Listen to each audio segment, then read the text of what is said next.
का मुल्क है और रहेगा इंशाअल्लाह ताला। सुबह क़यामत तक हम रहेंगे यहाँ पर, इज्जत से रहेंगे, सीना तान के रहेंगे, गर्दन नहीं झुकाएंगे। तुम काट लो मगर झुकेगी नहीं। औरतों पर हो रहा है तो फिर इखलाक की बेवा के बारे में क्यों नहीं बात होती? पीलू खान की बेवा के बारे में बात क्यों नहीं होती? तबरेज की नौजवान बीवी जो बेवा हो गई उसकी बात नहीं होती? अलीमुद्दीन अंसारी की बीवी जो बेवा हो गई जिसको रोड पर मारा उसकी बात नहीं होती? नहीं, वहां जुल्म। अरे यहां पे कौन करेगा फिर? यहां की बात नहीं। औरतों पर जुल्म हो रहा है वहां पर। अच्छा, औरतों पे जुल्म हो रहा ना, तो जरा हम बैठ के थोड़ा लिख के आया मैं। भारत में यूनाइटेड एक अमू दरिया का निकाले, अमू दरिया। अरे गंगा में लाशें बह रही थी, उसकी फिक्र नहीं है तुम्हारे को? ये काबुल है हमारा, अफगानिस्तान से मोहब्बत हो गई। अभी और आ रहा, भारत में हमारे वतन अजीज में UNFPA की रिपोर्ट है। आपको मालूम हमारे मुल्क में 4 करोड़ 60 लाख बच्चियां गायब हो जाती हैं। 4 करोड़, जोर से बोलो, बच्चियां गायब हो जाती हैं। और 9 में से 1 फीमेल बच्ची 5 साल की उम्र होने से पहले मर जाती है। इनको कहाँ की फिक्र है? वहां की फिक्र है इनको, वहां की फिक्र है इनको। सालारे मोहतरम याद आए, सालारे मोहतरम क्या कहते थे? मां से बढ़ के चाहिए पापा कुटनी कहलाई, बोलते थे ना सालार। वहां की फिक्र है इनका। अफगानिस्तान में ऐसा हो रहा, औरतों पे ऐसा हो रहा। अरे यहां नहीं हो रहा। हरदोई में एक शख्स सरे रोड पर बीवी को मार मार कर खत्म कर दिया। कितने महिलाओं का रेप होता खवातीन का भारत में, उसकी बात नहीं। वहां कहीं को हो रहा, वहां पे हो रहा। बड़ी मोहब्बत हो गई आपको। क्यों दिखा रहे मालूम आपको? दिखाने का मकसद ये है कि इनके जो पप्पा हैं, पप्पा और मनमोहन सिंह की सरकार ने दोनों मिला के, वाजपेयी की हुकूमत मिला के, अफगानिस्तान में $3 बिलियन हम लोग वहां खर्चा किए। आपका हमारा टैक्स का पैसा था। कितना था? $3 बिलियन। जब मैं ये पूछा कि 3 बिलियन कहां गए, लगा वहां पे, अब लग जाओ, ड्यूटी पे लग गए पूरे वहां पे। 700 करोड़ की पार्लियामेंट बनाए अफगानिस्तान में। कितने की पार्लियामेंट बनाए? 700 करोड़ की। और आप हमारे वजीर आजम मोदी और वो गनी दोनों मुस्कुरा के रिबन काटे। गनी तो चलेगा दुबई, अभी नहीं यहाँ बैठ के बोल रहे अफगानिस्तान में ये हो रहा। अरे 700 करोड़ क्या करेंगे? अब क्या तालिबान उससे बैठ के जिरगा करेंगे? अपना जिरगा करेंगे आप उन्हें बैठ के? 700 करोड़, $3 बिलियन आप सोचो कितने होते। $3 बिलियन हम खर्चा किए। ये जब मैं सवाल किया तो लग गए वहां पे, वहां ऐसा होना। 2013 में मैं नहीं बोला, बल्कि जो मुझसे ज्यादा जो काबिल लोग हैं, जिनकी दूर अंदेश निगाहें उसको देख रही थी, मेरे को बोलते थे। और मुझ में आदत यह है कि अगर मेरे को कोई चीज नहीं आती तो मैं बगैर किसी तकल्लुफ के उनको फोन करके या उनसे मिलकर पूछता, मेरे को समझ में नहीं आ रहा, बताओ आप। उस वक्त से बोल रहे वो तमाम सिक्योरिटी के एक्सपर्ट, बड़े बड़े सहाफी जो हैं कि देखो ये होगा। 15 में बोला। आप क्या करें बताइए? आप तो दूर हो गए उन लोगों से। अब सबसे बड़ा फायदा पाकिस्तान को हुआ। मेरे को अफगानिस्तान से कभी कोई मतलब नहीं था, ना तालिबान से। मेरे को भारत से मतलब हमेशा है और रहेगा।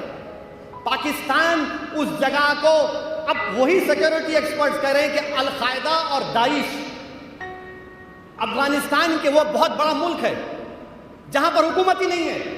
ऐसे कई इलाके माने 300-400 किलोमीटर रकबे पर कोई चीज नहीं है, वहां पर दाइश अल-कायदा आ चुके हैं। सीरिया से, इराक से वहां शिफ्ट हो गए। जैश मोहम्मद, एक नाम इतना, मोहम्मद सल्लल्लाहु अलैहि वसल्लम के नाम पे टेररिज्म करते हैं ये गलीज लोग। पार्लियामेंट पे अटैक किए, एयरक्राफ्ट को हाईजैक करके खंडार लेकर गए, वो लोग हेलमंड एक जगह है वहां पर आकर बैठ चुके हैं। किसको नुकसान होगा बताओ आप? आईएसआई पूरा कंट्रोल करता तालिबान को, ये बात जहन में रखो आप। आईएसआई भारत की दुश्मन है। आईएसआई तालिबान को कठपुतली की तरह इस्तेमाल करता है। और एक बात सुन लो आप, मजे की बात, तालिबान का जो चीफ है उन्होंने कहते हैं अमीरुल मोमिनीन। काय का अमीरुल मोमिनीन है भाई? तू अमीरुल मोमिनीन तो शेर खुदा है, तली है अमीरुल मोमिनीन। अब ये अमीरुल मोमिनीन और खादिमुल हरमैन में क्या होगा अल्लाह को मालूम। इन्हों अमीरुल मोमिनीन वो खादिमुल हरमैन, और वो भी खामोश बैठे हुए हैं। यूएई का वहां उन्होंने खामोश बैठे हुए हैं। और सबसे दूसरा बड़ा फायदा ये चीन को। चीन, अब चीन क्या कर रहा है? बदख्श, मैं ये खुल के इसलिए बोल रहा हूं कि लोगों को मालूम होना आप लोगों को। बदख्शा एक जगह है अफगानिस्तान और चीन के बॉर्डर पर, वहां पर शिनजियांग एक जगह है जो मुसलमानों पे जुल्म हो रहा। उनको एक कंसंट्रेशन कैंप में डाल के, तमाम आप सुने होंगे। तो चीन इनको बोल दिया देखो बदख्शान में ये ईस्ट तुर्कमेनिस्तान की जो वहां पर तंजीम है उनको मत आने दो। और चीन ये बोला कि हम जो है, चीन ईरान से ऑलरेडी एक कॉन्ट्रैक्ट साइन कर लिया कई बिलियंस ऑफ डॉलर्स का।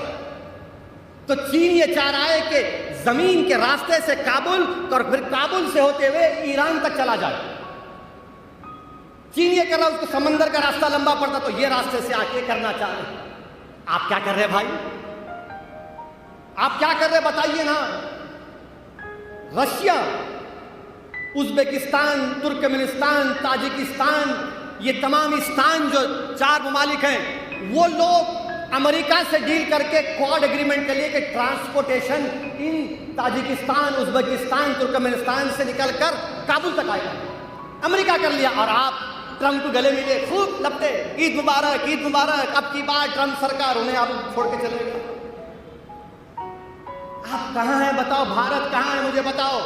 मैं आपको बता रहा हूं कि अगर हम सही तरीके से, हमारा मुल्क के जो बड़े हुकूमत करने वाले हैं, मैं मुल्क के मफाद में कह रहा हूं, मुझे कोई मतलब नहीं है ना अफगानिस्तान से ना तालिबान से, मेरे को कोई मतलब नहीं है। मेरे क्या करना है? मेरे को, मुझे वतन अजीज से मतलब है और मतलब रहेगा भारत से इंशाअल्लाह ताला। मैं तो भारत के लिए कहा था ये तकरीर में अपनी बात को पार्लियामेंट में 3 मरतबा, मगर तुमने मेरी नीयत को समझा नहीं, तुमने मेरी बात को समझा नहीं। और तुमने ये समझा कि ये दाढ़ी वाला, सर पे टोपी, इसको क्या मालूम, सब हमको मालूम। अरे तुमको लट्ठू मालूम, तुमको कुछ नहीं मालूम। तुम तो अंडे में की जर्दी हो, तुमको कुछ नहीं मालूम। अगर तुमको मालूम होता तो ये दिन नहीं होता आज। अच्छा, अगर इसको क्या करना है ये सुन के बोलेंगे, बोलो तुम क्या करना। सुनते मोदी जी आपको मालूम चीन को खाली चीन की दुबकी रख दबाने का उन्हें खड़े हो जाता। जर्रा के पास कभी गए आप? जर्रा के पास गए तो डर होता। देखो आप, हमारे बड़े मियाँ हैं साली बन गए, अल्लाह उनको सलामत रखे, बहुत ज़बरदस्त। उन्हें खाली सुनते सुनते हाथ करके पकड़ते ही चीख मारता, आधे घंटे के बाद दर्द कम होता। चीन को वही करना। क्या करना? लद्दाख के ऊपर शिनजियांग है। मोदी जी जरा ऊपर तो जाओ ना, लद्दाख के ऊपर। शिनजियांग लद्दाख के ऊपर है। और चीन देपसांग, डेमचाक और गोगरा हॉट स्प्रिंग्स में बैठा हुआ है। हमारी फौज हमारी जमीन में बैठा हुआ है। अब वहां पर वो कर रहा है, इन्होंने दे तो खाली फोटो में खुश है बस। मैं आइसक्रीम खा लिया, गोल्ड मेडल जीत किया, मैं वो खा लिया। अरे भाई, मुल्क की जमीन खा लिया चीन। हमारे पड़ोस में ये तब्दीली आ गई जो हमारे मुस्तकबिल में सिक्योरिटी पॉइंट ऑफ व्यू से खतरा होगा। मोदी जी देखो ना जरा, लद्दाख के ऊपर देखो, शिनजियांग की तरफ देखो। आप सोचो, दिमाग लगाओ। आपके पास बहुत से जेम्स बॉन्ड हैं, उन जेम्स बॉन्ड से पूछो, मेरी बात का असर नहीं देगा। आपको समझ में नहीं आता, मेरे को मालूम है, अंडरस्टैंड। जरा ऊपर देखना पड़ता है, ऊपर नहीं देख सकते। ये हम कर सकते हैं, इसीलिए मैंने कहा। और हमको भी कोई मतलब ही नहीं है ना, ये वतन हमारा है और रहेगा। इस वतन पर हमारी तारीख है, हमारे आबा अजदाद की निशानियां हैं। कब अफगानिस्तान की तरफ देखें? बल्कि जामे निजामिया के मशहूर आलिम दीन जो फ़ख्र मिल्लत अलैहिर्रहमा के साथ उनके कंटेम्पररी थे, हजरत का नाम क्या है, अफगानिस्तान से आए अबुल वफा साहब, अफगानिस्तान अबुल वफा साहब जामे निजामिया में आए। आज भी उनकी किताब अल अज़हर यूनिवर्सिटी में पढ़ाई जाती है। हमको मतलब ही नहीं था अपना, कभी नहीं है मतलब अफगानिस्तान से, मगर इनको बस टीवी पे वहाँ ऐसा हो रहा, वहाँ ऐसा हो रहा। अब आज के बाद इनको जरा थोड़ा तकलीफ होगी, अरे ये वो नहीं बात करा, उल्टी बात कर, मामले को पलट दिया। अच्छा फिर क्या करें, एक बेचारे कोई समाजवादी पार्टी के एमपी के ऊपर मुल्क से गद्दारी का एक मुकदमा लगा दिया, सेडेशन चार्ज लगा दिया। उन्होंने क्या बोले, मैं उससे इत्तेफाक नहीं करता हूं, खुल के कह रहा हूं मैं, क्योंकि हम कह चुके हैं मजलिस की पॉलिसी है कि हम जहां मुल्क की बात आएगी वहां पर कोई कॉम्प्रोमाइज नहीं हो सकता। हमारी सियासत है, रहेगी, मगर मुल्क की बात आएगी कोई कॉम्प्रोमाइज नहीं। उनके ऊपर गद्दारी का इल्जाम लगा दिए, सेडेशन।